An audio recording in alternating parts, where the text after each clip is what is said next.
You know I can't do that to you guys. So I'm gonna go a little bit late. It's fine. We're gonna do our weekly tradition. It is time for Scott. And seeing what happens if a gun is fired without being held. Should be fun. Let's go. What would happen if your gun went off and you were not holding it? Well, today we're gonna find out. 9mm 44 Magnum. Oh my gosh! 12 gauge shotgun. 4570 Derringer. Oh! AR-15. 50 BMG pistol. Okie dokie. Here we go. Yes! Oh boy. What's up, everybody? My name is Scott, and you're watching Kentucky Ballistics, and I'm going to answer another question today that no one has asked. What happens if a gun goes off and no one is holding it? Is it pretty much just going to stay in place? Does a gun go off if a gun goes off in the woods, did it actually fire? Or is it going to fly off like something out of a cartoon show? Well, today I have multiple guns ranging from small all the way up to very large, and we're going to see what happens when they go off and they are not being held or braced. I am very excited about today's video, so let's go get set up and get started. Oh, no. Those legs are bent. I didn't commit. Oh. Now you committed too much.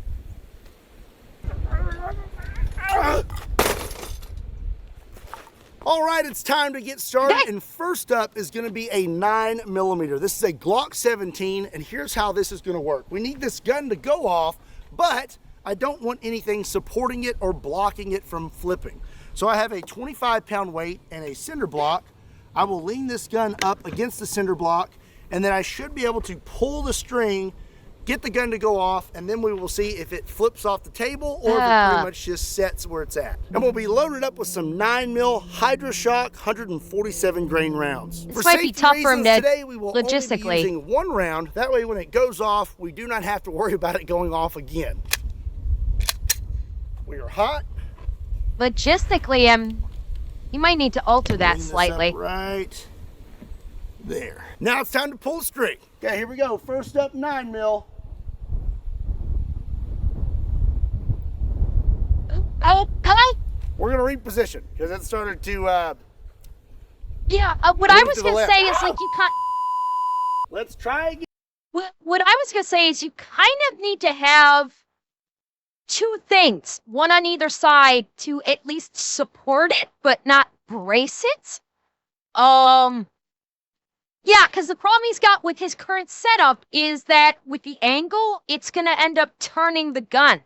The amount of force that he's going to have to exhibit on the trigger with this string is such that it is going to either flip. Like, my big concern is that if he pulls on the string, it draws back and then starts flipping up. That's my big concern. Yeah, he's going to have to come up with a different setup on this. Oh! Okay. Wow, that actually flew back a lot further than I thought it would. Okay. And yes, he only puts one bullet in. About 3.5 feet. I really did not expect it to go that far. I thought it would just kind of flip over. I didn't expect it to do that many flips, but that's pretty awesome. And I'm pretty excited now about our other calibers. Let's move on to something bigger.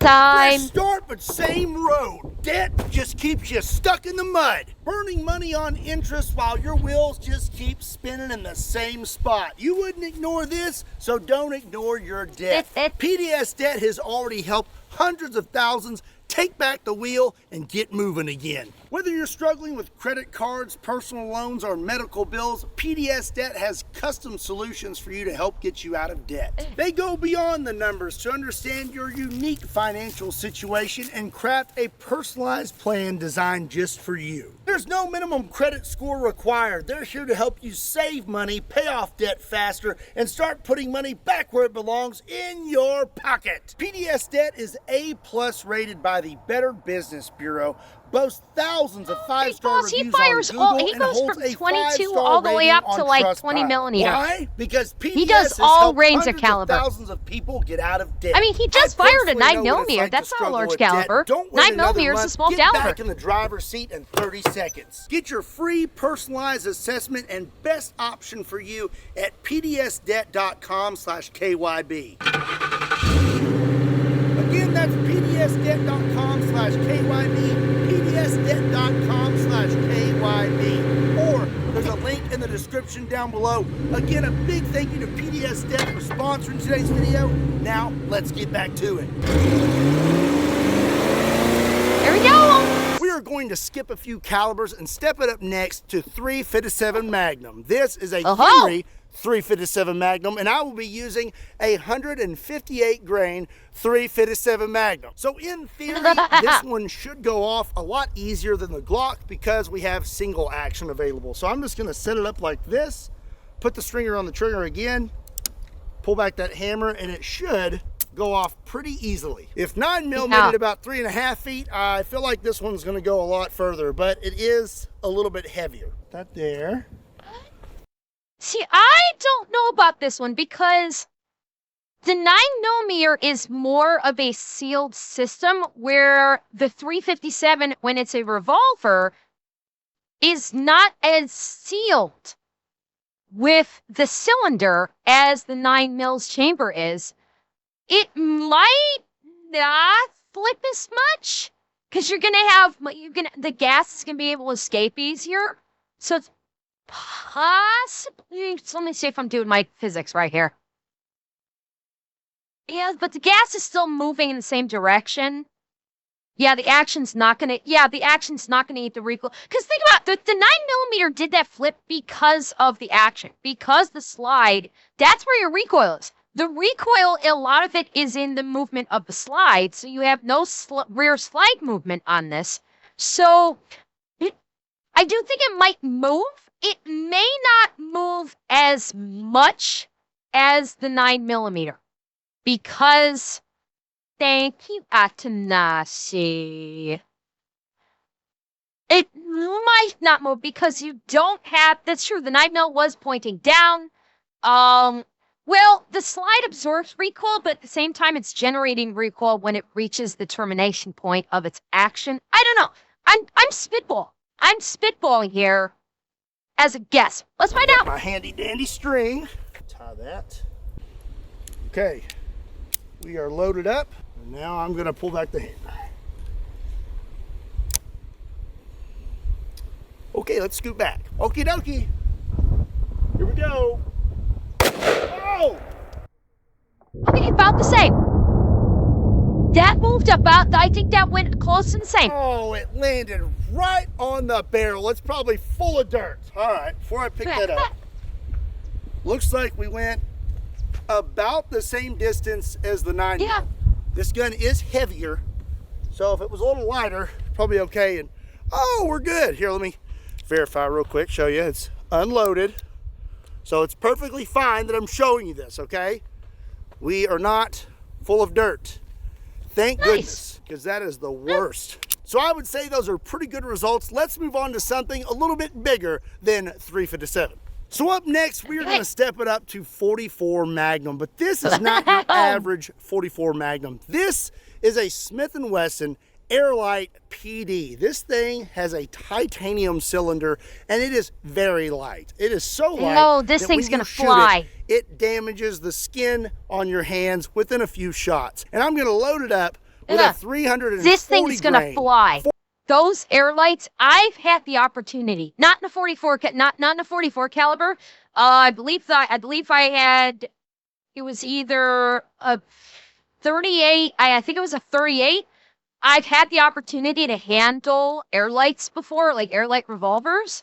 They are incredibly light. Like, surprisingly, the first, after having handled, slightly heavier automatics, like SIG 226, SIG 229. Of course, my Kimber, even smaller, is pretty solid. When I picked up the Airlight, I was like, holy crap, this thing weighs like it's nothing. So, given that there's no weight, this thing is going to fly. 44 Magnum hard cast. I feel like this thing is gonna fly pretty far, so I'm gonna make sure and scoot back a few extra feet for this one. All right, 340 grain hard cast.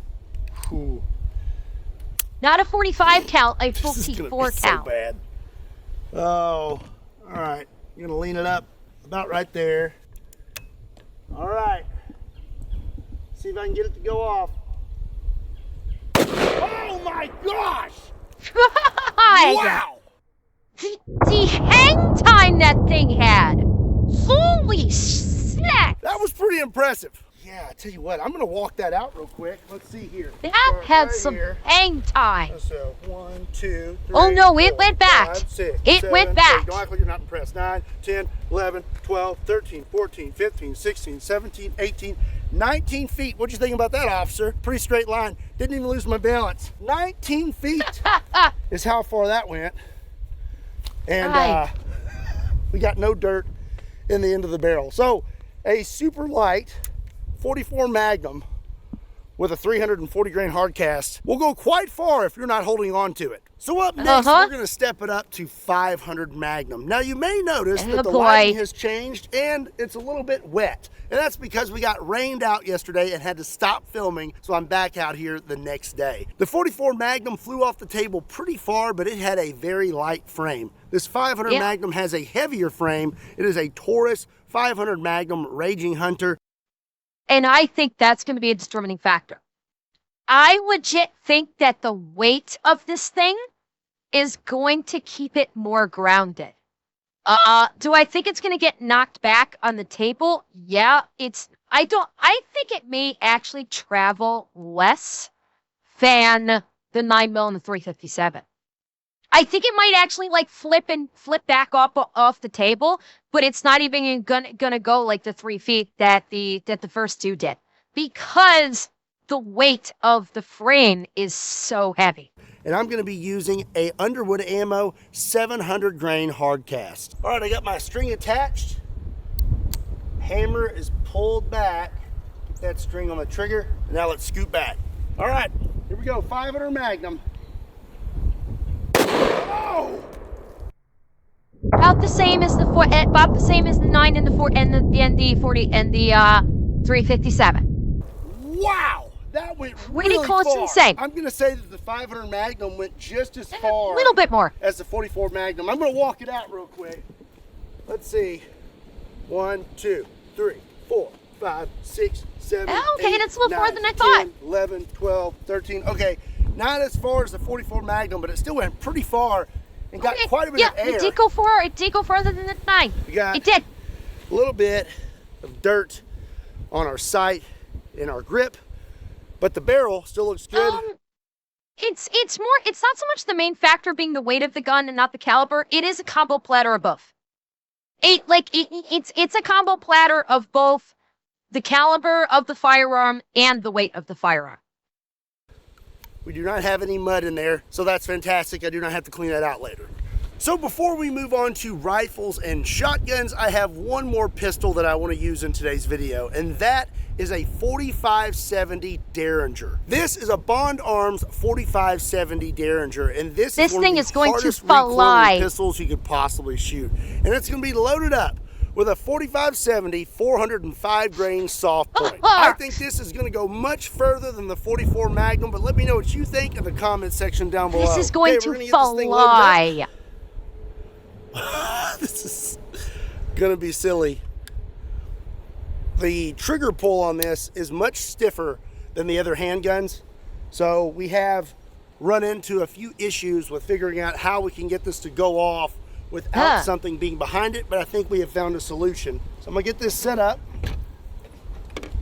put a hook around the trigger. I'm gonna pull back the hammer now, and now I'm gonna scoot back, way back. I believe the record to beat right now is 19 steps. Let's see what happens. Hopefully I can get it to go off. Oh! Oh my gosh!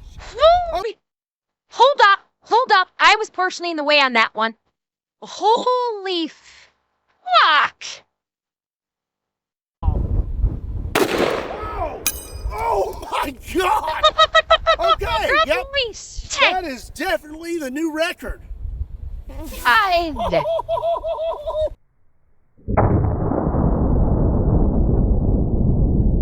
believe I can fly. Let's walk this out. I really didn't expect it to come back that far. That was a pleasant surprise. Kinda did. 2, 3, Actually, no. 4. I kind of thought that it would get more height than distance. I thought it would have more vertical height versus horizontal flight. The fact that it just went straight back horizontally instead of really getting any upward, like vertical momentum, that surprised me.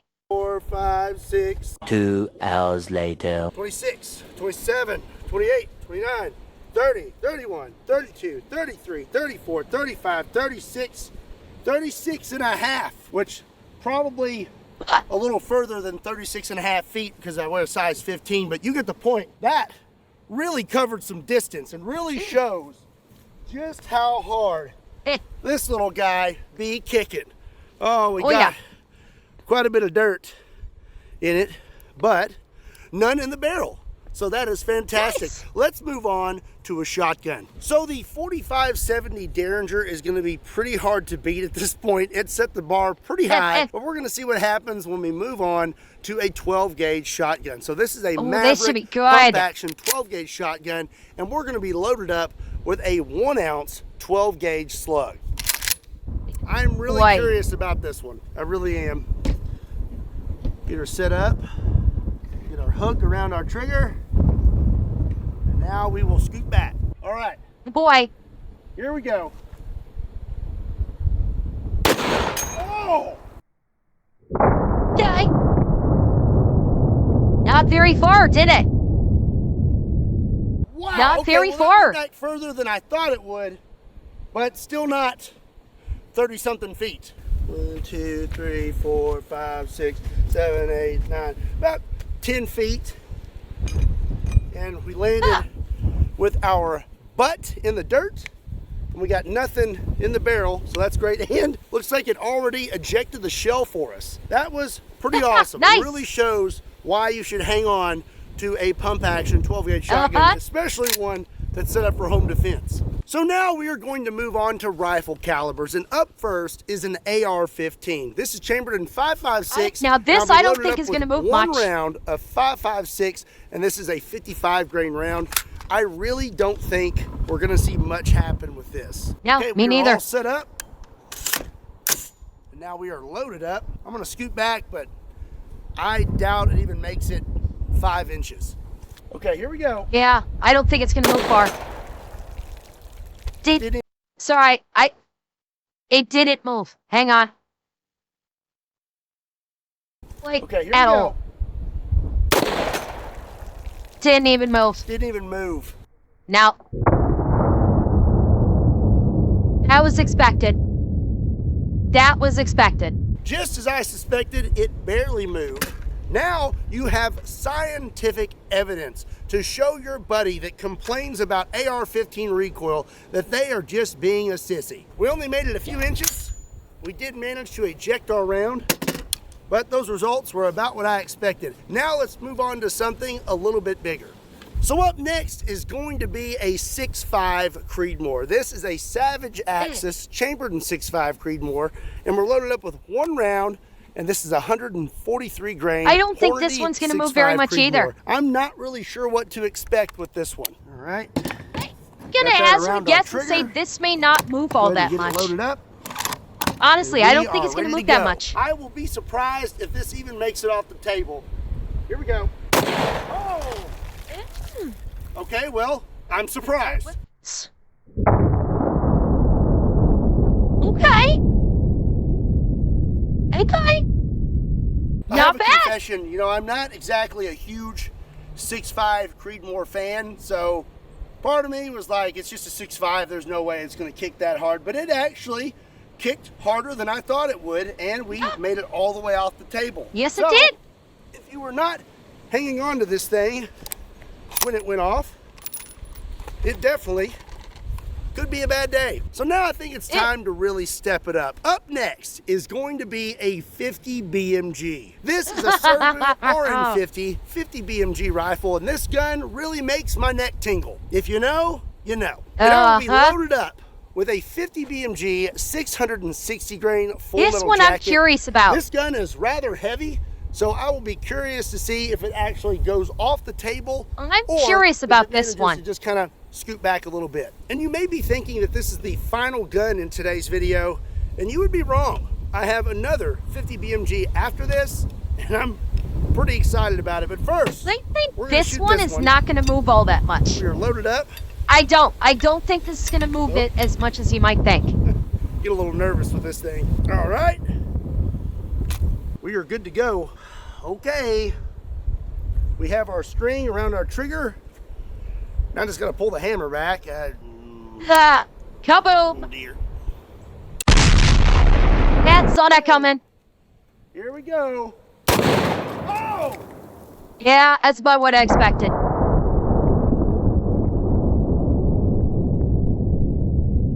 Yeah, like you got a little bit of movement, but not that much. That went further than I thought it would, especially with the muzzle brake on there. All right. Let's inspect our gun. It looks perfectly fine. So we only made it a few feet and then it slid off the table. This gun is rather heavy and it has a muzzle brake, so it really helps with that recoil. I did not expect this to just come flying back 30-something feet like the 4570 Derringer, but I did expect it to at least it's a combination of the muzzle But brake and the weight. We have another 50 BMG, and I think our results will be a little more energetic. So for the grand finale of this video, we have a 50 BMG pistol. Well, sort of. This is a Noreen ULR bolt action 50 BMG, but in my book, it's a 50 BMG pistol, and I'm gonna be loaded up with a Hornady 750 grain round. I am very curious to see what happens when this thing goes off. All right, we're gonna scoot up extra close to the berm this time. We get this thing loaded up. It's actually rather hard to open that bolt.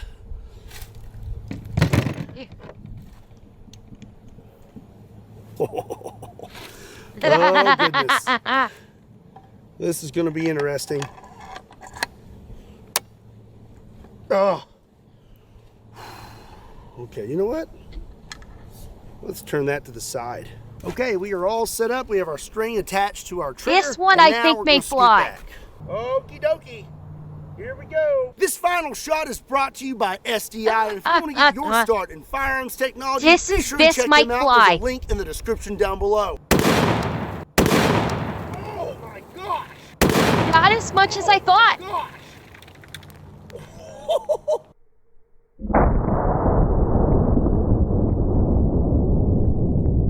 Like it caught distance, but not as much as I expected. Yeah, so I moved that one a lot closer to the berm, and we definitely had a good hit. There is dirt and grass all over the table, and we shot off of the table, and we landed with our butt in the dirt. Oh man, that is bad.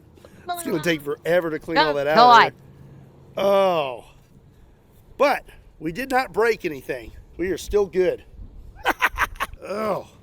Well, you know, I really learned some stuff today, and that is that you definitely need to hang on to a handgun very tightly when you're shooting it, and always make sure a rifle is good and seated into your shoulder. Otherwise, you could really have a bad day, because these things definitely be kicking. I hope you enjoyed this video, and if you did, be sure and give it a like, and make sure you hit that subscribe button so you don't miss out on future awesome content.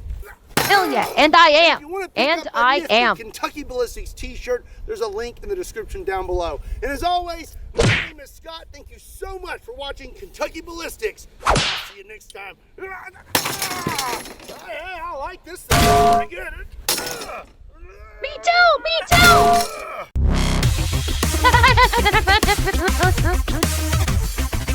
Me too.